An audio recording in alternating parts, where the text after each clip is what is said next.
இன்றைக்கி எங்கள் வீட்டு லஞ்ச் மெனு என்னென்னு பார்க்கலாம் வாங்க.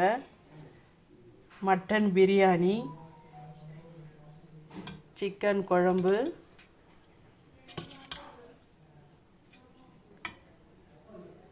தயிர் பச்சடி, நாட்டுக்கோழி முட்டை வறுவல்.